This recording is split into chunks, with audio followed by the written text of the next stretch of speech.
네, 오늘 함께 읽은 본문 말씀을 가지고 하나님만 바라보라, 하나님만 바라보라 라는 제목으로 말씀을 증거하겠습니다. 오늘 우리가 읽은 본문의 내용을 보면 우리가 쉬이 알고 있는 그러한 과정이 기록되어 있습니다.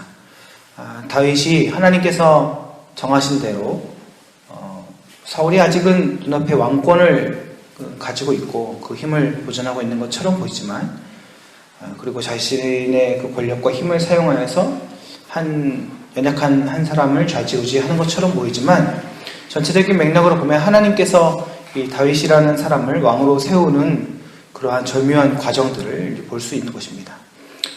사울은 점점 자신의 힘을 가지고 이 다윗을 죽이려고 애를 쓰지만, 하나님께서 정하셨기 때문에 이 다윗은 점점 그런 과정 속에서 자신의 새를 떨치고, 오히려 사울이 쓰는 얄팍한 지혜가, 다윗을 없애려는 그런 지혜가 오히려 더욱더 이 다윗을 왕궁 안으로, 더욱더 왕권 가까이로 옮겨가는 것을 볼 수가 있습니다. 물론 우리가 여기서 여러 가지 것들을 끌어낼 수 있겠지만, 우리가 이 본문을 읽을 때 우리의 생각들을 좀 살펴보길 원합니다. 사울은 어떻게 해서든 이 본문의 내용은 그렇습니다. 어떻게 해서든 이 다윗을 내보내서 죽이려고 합니다. 당장에 모르겠어요. 이 왕이기 때문에 그냥 가서 없애버려라. 또는 내가 느끼기에 저 사람이 이 왕위를 좀 위협하는 것 같다 하고 그냥 폭군처럼 막무가내로 막 해도 될 것 같아요. 근데 왜 사울이 이렇게 자연스럽게 다윗을 죽게 하려는지 이유는 잘 모르겠습니다. 하나님의 인도하심이 아닐까 생각을 해보는데요. 계속적으로 이 블레셋 군사들 앞에 다윗을 내보내서 전쟁으로 하여금 자연스럽게 죽게 하려고 하는 것이죠.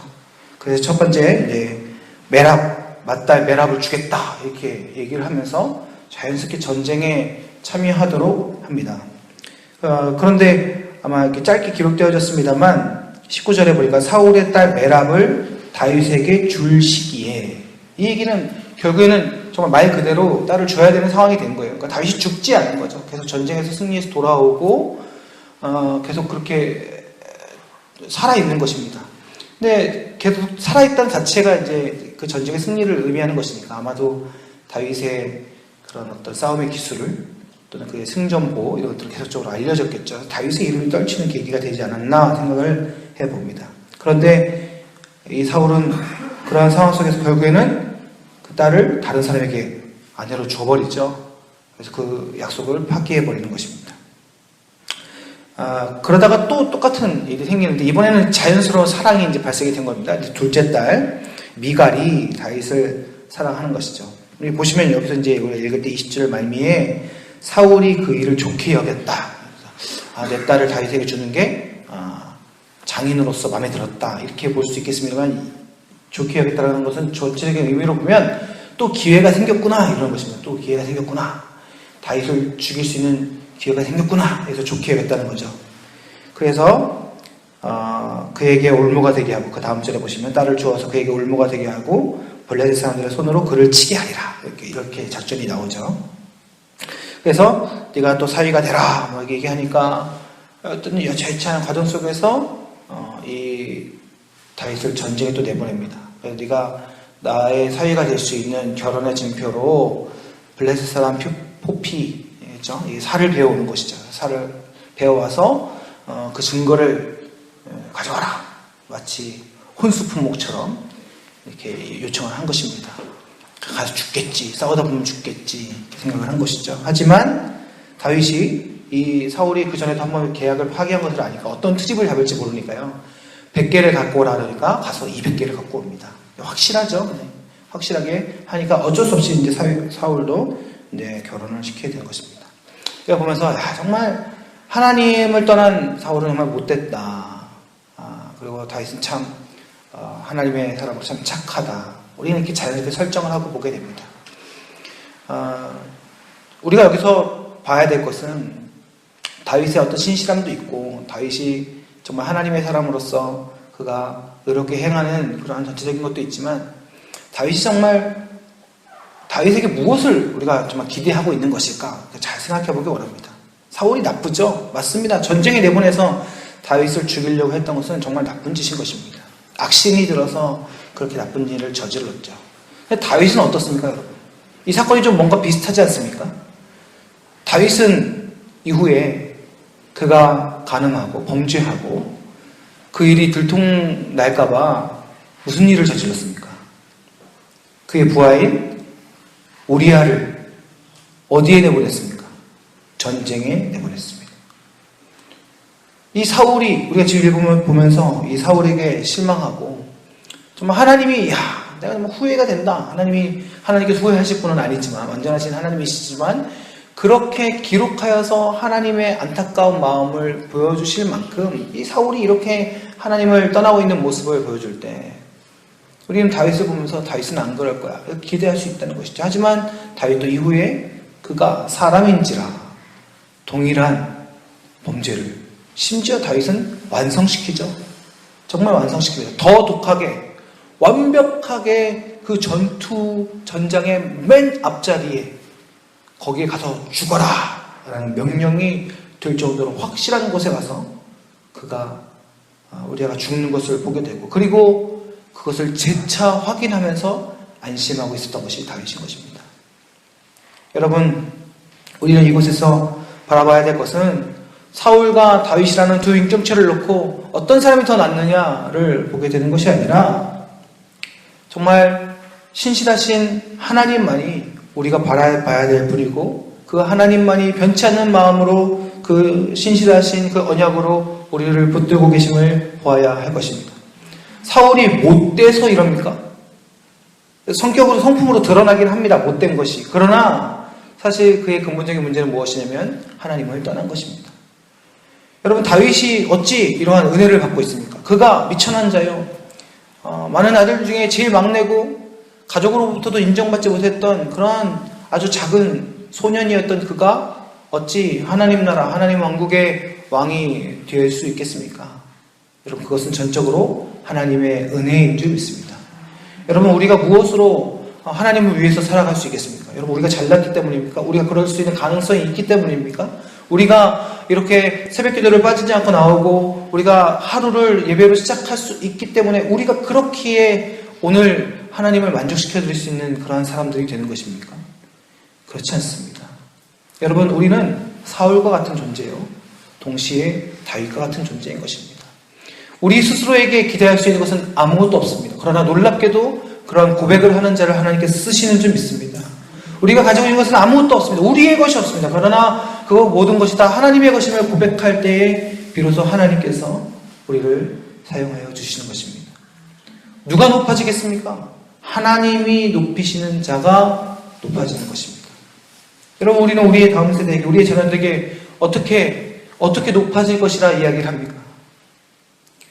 주일날마다 씨름합니다. 중고등부 아이들 바라보면서 주일날 어떻게든 예배 나오게 하려고. 자다가 깨서 눈을 비비면서 끄적끄적 나오는 아이들 보면서 그저 감사하다 생각하지만 너무나 안타까운 것입니다. 이 시대의 한국교회가 우리의 다음 세대들에게 어떠한 높아짐을 이야기하고 있는 것입니까? 스스로 높아져 하나님께 영광을 돌리라, 자연스러운 교육이 이루어지고 있습니다. 여러분, 그것은 하나님께 영광 돌리는 것이 아닙니다. 여러분, 우리가 어찌하여, 우리가 사울이 되든 우리가 다윗이 되든 무엇이 되어서 하나님께 영광 돌리겠다, 여러분, 그것은 틀린 시각인 것입니다. 다윗이 다윗 될 수 있는 것은 하나님의 붙드심 때문인 줄 믿습니다.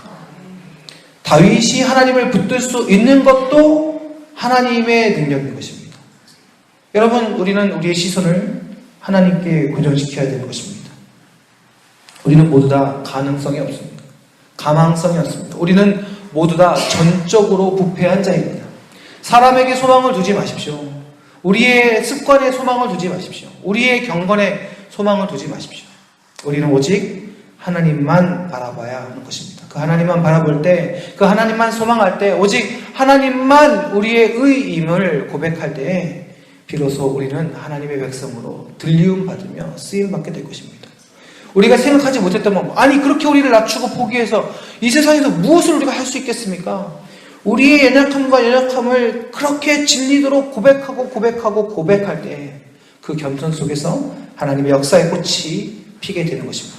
여러분, 이 부분은 믿음의 길입니다. 믿음의 분야입니다. 우리가 가보지 않고서는, 우리가 그렇게 떨어지지 않고서는 경험할 수 없는 하나님의 붙들어 주심인 것입니다.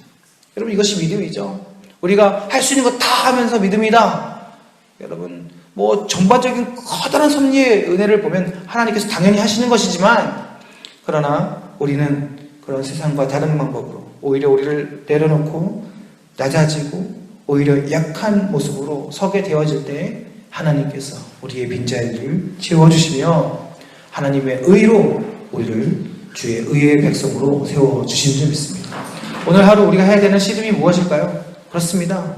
하나님 앞에 매 순간마다 낮아지는 것입니다. 하나님 앞에 우리 자신을 드리는 것입니다. 심지어 생각의 주권까지도, 생각의 주인조차 하나님이심을 고백하면서 우리에게 찾아오는 수많은 갈등과 수많은 시기와 미움과 고민과 선택의 기록 속에서 이 모든 것들을 하나님께 내어드리는 믿음의 고백을 주께 드릴 때 하나님은 우리를 의의 백성으로 들어 쓰시는 줄 믿습니다.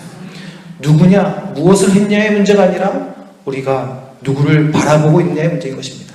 오늘 하루 살아드리면서 오직 하나님만 바라보시는 믿음의 백성들 되시기를 주님의 이름으로 간절히 축원합니다. 기도하겠습니다. 살아계신 아버지 하나님, 사울이냐 다윗이냐, 물론 중요한 문제입니다. 사울은 하나님을 저버렸고 다윗은 늘 하나님 편에 섰습니다. 그러나 그것이 정말 그 사람들의 선택과 문제로만 치부할 수 있겠습니까? 주님, 다윗도 결국 사람이었고 한없이 하나님 앞에 무너졌습니다. 그러나 끝까지 그는 하나님을 붙들었습니다. 이 모든 것이 하나님께서 우리에게 주신 은혜인 것입니다. 하나님이 붙드셨기에 다윗도 하나님을 붙들 수 있는 것이었고, 오직 하나님이 주인이시기에 모든 영광을 하나님께서 받으시는 것입니다. 주님, 우리가 무엇으로 하나님을 기쁘게 해드릴 수 있겠습니까? 아버지 하나님, 우리가 무엇으로 하나님을 만족시켜드릴 수 있겠습니까? 주여, 그저 하나님의 도우심 없이는 우리는 아무것도 할 수 없는 비참하며 전적인 타락의 존재임을 고백하게 될 때 가장 약해진 모습으로, 가장 겸손한 모습으로 하나님 앞에 무릎 꿇고 고개를 조아리며 엎드릴 때에 비로소 하나님께서 우리를 가장 큰 자로 하나님의 뜻대로 사용하여 주시는 줄 믿습니다. 하나님, 어떠한 것을 잘 해야 하는가의 문제보다 우리가 매 순간 어떻게 하나님 앞에 낮아져야 하는가를 고민하는 자들 되게 하여 주옵소서. 우리가 그 고민하게 되어질 때에 마귀가 떠나가게 되는 줄 믿습니다. 하나님께서 일하시는 줄 믿습니다. 하나님께서 우리 가운데 함께하여 주시는 줄 믿습니다. 그 하나님의 붙드심을 가지고 오늘도 주님만 의지하며 살게 하여 주옵소서. 오늘도 우리 가운데 역사해 주실 줄 믿사오며 우리 구주이신 예수 그리스도의 이름으로 기도드립니다. 아멘.